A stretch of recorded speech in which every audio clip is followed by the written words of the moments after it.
மக்களே, கேரள மாநிலத்துல வயநாடு மாவட்டத்துல பார்த்தீங்கன்னா, பயங்கரமான மழை பெஞ்சிட்டு இருக்கு. கடந்த 2, 3 நாட்களாவே. அதுலயும் லாஸ்ட் 24 ஹவர்ஸ்ல வந்து பார்த்தீங்கன்னா, 265 மழை வந்து தீவிரமா பதிவாயிருக்கு. அந்த இடத்துல அங்க ஒரு கன்ஸ்ட்ரக்ஷன் சைட் நடந்துட்டு இருக்கு. அங்க என்ன பண்ணியிருக்காங்க, லேண்ட்ஸ்லைடு நிலச்சரிவு அப்படியே ஏற்பட்டு கிட்டத்தட்ட நிறைய பேர் பாதிக்கப்பட்டிருக்காங்க. அந்த இன்சிடென்ட்டை பத்தி தான் இந்த வீடியோல பார்க்க போறோம். சேனலுக்கு புதுசா இருந்தீங்கன்னா சப்ஸ்கிரைப் பண்ணிருங்க. வீடியோக்கு ஒரு லைக்கும் ஐப்பும் கண்டிப்பாக கொடுத்துடணும். நிறைய பேர் வீடியோவை பார்க்குறீங்க, சப்ஸ்கிரைப் அண்ட் ஃபாலோ பண்ணாமல் பார்க்குறீங்க. அதை பண்ணிட்டு வீடியோவை பார்த்தா எனக்கு ரொம்ப உதவியாக இருக்கும். மறந்துடாதீங்க மக்களே. இப்போ கண்டென்ட்டுக்குள்ளே போயிடலாம். ஸோ ஃபியூ டேஸாக மழை வந்து எல்லா இந்தியாவில் இருக்கிற பல மாநிலங்களில் வந்து அடித்து நவுத்திட்டு இருக்கு.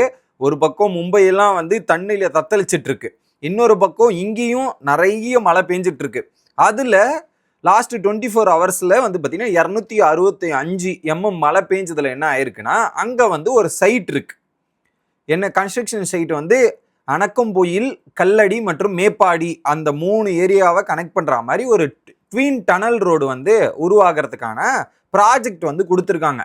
அந்த ப்ராஜெக்டோட 8.2 கிலோமீட்டர் 2184 கோடி செலவில் அந்த ஒரு ப்ராஜெக்ட் வந்து நடந்துட்டு இருக்கு. ஓகே, இதுல அங்க வந்து லேயர் பை லேயரா இருக்கு. ஓகே, லேயர் பை லேயரா அங்க நடக்கும்போது பாத்தீங்கன்னா அங்க நிறைய மண் எடுத்து டேம் பண்ணி ஒரு இடத்துல வச்சிருந்துருக்காங்க. இப்போ மழை அதிகமா பேஞ்சதால என்ன ஆயிருக்கு, டப்புன்னு அங்க ஒரு பயங்கரமான ஒரு நிலச்சரிவு ஏற்பட்டிருக்கு. அதுல நிறைய பேர் வந்து அந்த மண்ணுல சிக்கி இதுவாயிருக்கிறாங்க, மாட்டிக்கிட்டாங்க. ஸோ வெளியே அந்த சடனா அது வித்தின் ஃபியூ செகண்ட்ஸ் தான். இப்படின்றதுக்குள்ள அது கரெக்டா அப்படி லேண்ட்ஸ்லைட் ஆயிருக்குது. ஃபுல்லாக அந்த விஷுவல்ஸை நான் போடுறேன். அதை நீங்கள் கொஞ்சம் நீங்களே பார்த்தீங்கன்னா உங்களுக்கு புரியும்.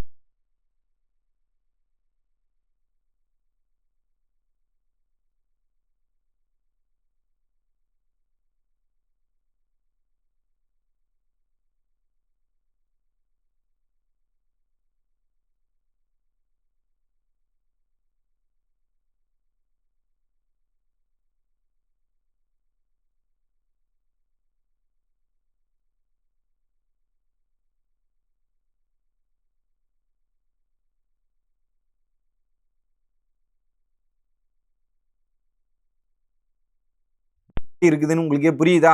அந்த மாதிரி ஒரு தருணம் டப்புன்னு நடந்திருக்குது. ஸோ அதுல வந்து கிட்டத்தட்ட 18 பேர் பாதிக்கப்பட்டிருக்காங்க அந்த லேண்ட் சைட்ல.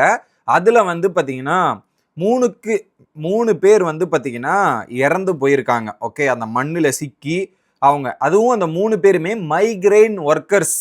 ஸோ நார்த் இந்தியால இருந்து இந்த 3 பேர் இங்க ஒர்க் பண்றதுக்காக வந்திருக்கிறாங்க. அந்த கன்ஸ்ட்ரக்ஷன்ல ஒர்க் பண்ணிட்டு இருக்கும் போது டப்புன்னு இந்த ஒரு இன்சிடென்ட் நடந்தவொடனே எப்படி எஸ்கேப் ஆக முடியும்? ஏதோ நம்ம சுனாமி இந்த மாதிரி தண்ணி வருதுன்னா கூட ஓரளவுக்கு தப்பிக்கிறதுக்கான முயற்சி இருக்கு. இது டப்புன்னு அவ்வளோ மண் வந்து நம்ம மேலே விழுந்தா எஸ்கேப்பே ஆக முடியாது, தப்பிக்கவே முடியாது, மாட்டிப்போம். அந்த மாதிரி தான் மாட்டிட்டு இருக்காங்க. அதில் 3 பேருமே இந்த நிலைமைக்கு தள்ளப்பட்டு ஸோ மீட்க முடியாம இறந்து போய்விட்டார்கள். இன்னொரு பக்கம் 10க்கு மேற்பட்ட நபர்கள் வந்து பார்த்தீங்கன்னா மாட்டிக்கிட்டாங்க அந்த மண்ணில்.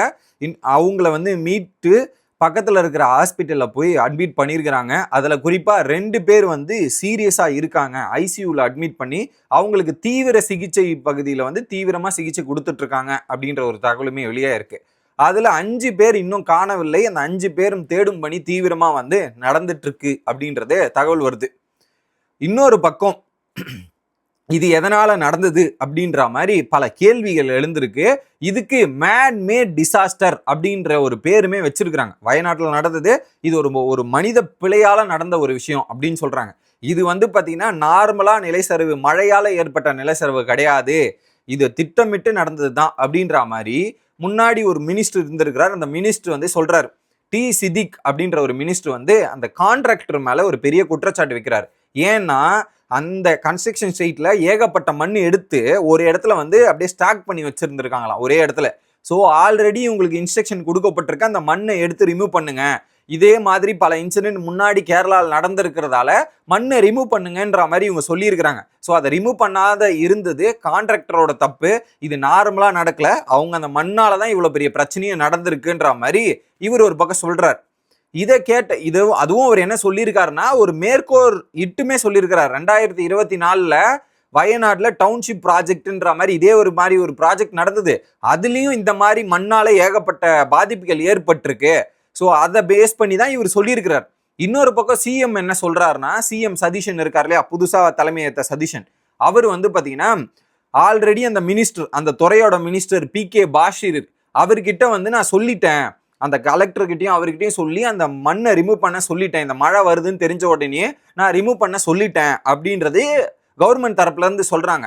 ஸோ மேன்மேட் டிசாஸ்டர் அப்படின்றத கவர்மெண்ட்டுமே அதுதான் சொல்லுது. அந்த கான்ட்ராக்டர் மேல தான் தப்பு இருக்கு அப்படின்றதையுமே மென்ஷன் பண்ணிடுறாங்க. நாங்க இந்த இன்சிடென்ட் வந்து அன்பார்ச்சுனேட்டான ஒரு இன்சிடென்ட், அதுல இருந்து நாங்க ரெஸ்கியூ எப்படிலாம் பண்ண முடியும்ன்றதுக்காக நாங்க ரெஸ்கியூ பண்ணிருக்கோன்ற மாதிரி சொல்லிட்டு இருக்காரு சிஎம். இன்னொரு பக்கம் NDRF வந்துருச்சு, நேஷனல் டிசாஸ்டர் மேனேஜ்மெண்ட்டும் அப்புறம் கேரளா டிசாஸ்டர் மேனேஜ்மெண்ட் அத்தாரிட்டிஸ் எல்லாமே வந்து தீவிரமான வேலையில அங்க பார்த்துட்டு இருக்காங்க. ஓகே, இதுல கான்ட்ராக்டர் மேல தப்புன்னு சொன்னாங்கல்ல, உடனே கான்ட்ராக்டர் யாருன்னு பாத்தீங்கன்னா காங்கவுன் ரயில்வே கார்பரேஷன் லிமிடெட் KRCL அப்படின்ற நிறுவனம் என்ன சொல்றாங்கன்னா, இது நாங்க எங்க மேல தப்பு கிடையாது, இது நிலச்சரிவு தான், மழையால ஏற்பட்ட நிலச்சரிவு தான் அப்படின்றத கவர்மெண்ட் சொல்றதெல்லாம் ஒத்துக்க முடியாது அப்படின்றத சொல்றாங்க. பட் கவர்மெண்ட் சொன்னதை இவங்க அந்த மண்ணை எடுத்திருந்தா அந்த பிரச்சனை வர்றதுக்கான பாதிப்புகள் கம்மியா இருக்கும். ஆனா அது அவங்க மேல பிளேம் வரக்கூடாதுன்னு இப்படி திருப்பி விடுறதா இருக்கு. பட் இதுல டீட்டெயிலான ரிப்போர்ட் விசாரிச்சு கரெக்டான ரிப்போர்ட்டை சப்மிட் பண்ணுமாறு முதலமைச்சர் ஆணையும் பிறப்பிச்சிருக்கிறார். ஸோ தீவிர விசாரணை இதுக்கப்புறம் இது நடக்க ஆரம்பிக்கும்னு நினைக்கிறேன். ஓகே, இதுல குறிப்பா ஒரு சில மாவட்டங்களுக்கு red alert, orange alert and yellow alert கொடுத்துருக்கு. குறிப்பாக வயநாடு அண்ட் கோழிக்கோடுக்கு வந்து பார்த்தீங்கன்னா ரெட் அலர்ட்டும் ஆரஞ்சு அலர்ட் வந்து பார்த்தீங்கன்னா கண்ணூர், மலப்புரம் அண்ட் கேசர்குட் அப்படின்ற ஏரியாவுக்கு வந்து ஹெவி ரெயின் இருக்க போகுதுன்றதை கொடுத்துருக்காங்க. எல்லோ அலர்ட் வந்து பாலக்காடு, திருசூர் அண்ட் எர்ணாகுளம் அண்ட் இடுக்கி டிஸ்ட்ரிக்ட்லாம் எல்லோ அலர்ட் கொடுத்துருக்குறாங்க. சரி, இதுக்கு முன்னாடி இந்த மாதிரி சம்பவங்கள்லாம் நடந்திருக்கா அப்படின்னு எடுத்து பார்த்தா ஒரு பயங்கரமான ஒரு ஸ்டாட்ஸே வெளியே வருது. கேரளாவில் இந்த மாதிரி மீன் பிடிக்க போகிறவங்க, இந்த மாதிரி போகிறவங்கலாம் வெளியே போகாதீங்க, அளவுக்கு மீறி காத்தடிக்கும், மழை இருக்கு அப்படின்றதால நீங்க சேஃபா வீட்டில் இருங்கன்ற மாதிரி அவங்களுக்கான ரெஸ்ட்ரிக்ஷனுமே ஒரு பக்கம் கொடுக்கப்பட்டிருக்கு. ஓகே, இதுல அந்த ஹிஸ்டரிக்கு வரும். இதுக்கு முன்னாடி 4 வாட்டி நடந்திருக்கு இந்த மாதிரி லேண்ட்ஸ்லைடும் விபரீதங்களும். அதுல வந்து 1984 முண்டகை அப்படின்ற ஏரியால வந்து இந்த மாதிரி ஒரு சுச்சுவேஷன் ஃபர்ஸ்ட் டைம் நடந்திருக்கு. பட் அதுல பெரிய பாதிப்பு அந்த அளவுக்கு பெருசா இல்லை.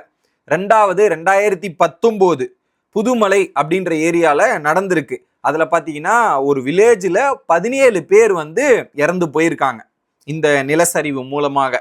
Okay, and then 2024 Mundakkai. So இந்த முண்டகைன்றது ஒரு பெரிய நிலச்சரிவு ஏற்படுற ஒரு இடமாவே காலகாலமா இருந்திருக்குது போல. அதுல தான் ஒரு பெரிய பாதிப்பே ஏற்பட்டிருக்கு. 300க்கு மேற்பட்ட மெம்பர்ஸ் வந்து இறந்து போயிருக்காங்க அப்படின்ற தகவல். ஸோ அந்த மினிஸ்டர் சித்திக்கு வந்து ஒரு எக்ஸாம்பிள் எடுத்து காட்டினார்ல, அந்த எக்ஸாம்பிள் இதுதான் 300 பேர் அப்படின்றது குறிப்பிடுது. ஸோ அதை பேஸ் பண்ணி தான் இதை தவிர்க்கணும்னு முயற்சி சொல்லியிருக்கிறார். பட் அதை நடக்கல.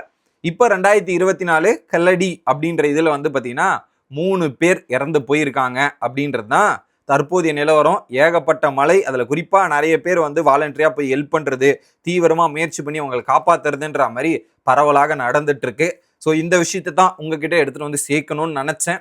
எனக்கு தெரிஞ்ச வரைக்கும் ஆல் த இன்ஃபர்மேஷன் கரெக்டாக கன்வே பண்ணிட்டேன்னு நினைக்கிறேன். ஸோ தொடர்ந்து இந்த மாதிரி அப்டேட்ஸ்லாம் தெரிஞ்சுக்கணுன்னா சேனலோட இணைஞ்சிருங்க. ஸோ மறக்காமல் சப்ஸ்கிரைப் அண்ட் ஃபாலோ பண்ணிடுங்க கைஸ். Bye by.